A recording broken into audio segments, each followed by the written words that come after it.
Hi, I am Tulsi. Now I am going to introduce my teammates Kamlesh, Iskandar and Afrina.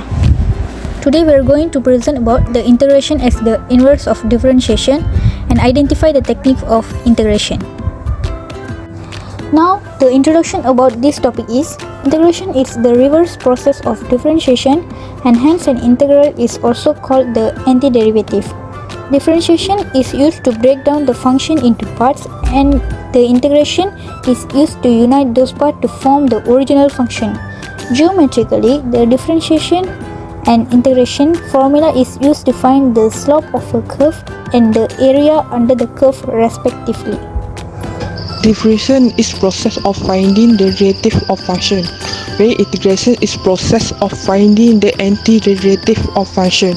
Hence, we can say that integration is the inverse process of differentiation. This is the examples of definite integrals, which is the formula for calculating the definite integral of function fx in the interval, which is a and b is given by, and the a is a lower limit and b is the upper limit. Fx is an integrand and the dx is an integrating agent, which is the read as the definite integral of fx with respect to dx from a to b. Now, let's have a look at the technique of integration. One of the integration technique is integration with substitution. We use substitution when a simple substitution can transform the integral into a more manageable form that resembles derivatives of other functions, making substitution helpful. In the example 7, we can see that the x is transformed into a more manageable form, which is dx per du is equal to 2 cos u first before integrating it. Next on the list is integral power rule technique. We use this technique when the function is a power function. What does that mean? Let's have a look at the examples given. The question is, what is the integral of the square root x dx? The square root of x can also be written as an x with the power of 0.5. This is because the square root is actually a fractional index and is equivalent to the power of 1/2 or 0.5. So we can use the power rule where the n equals to 0.5.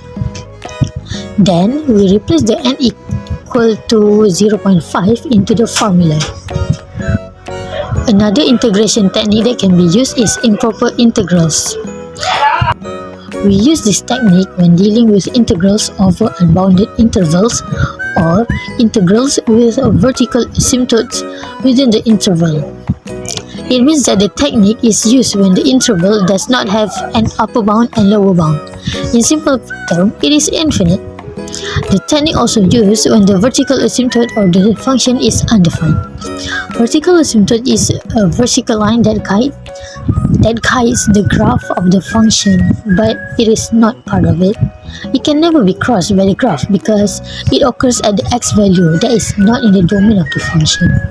For the fourth technique to identify the integrals, which is used trigonometric, which is identities to simplify integrals contained in the trigonometric functions, and integrals can often be simplified using trigonometric identities. Here I attach the examples, which is a trigonometric integral. They have 3 types. You can refer on it. And next we are moving to the fifth, which is integration by completing the square. We're completing square in the integrand to simplify the integration process, often used with quadratic expression.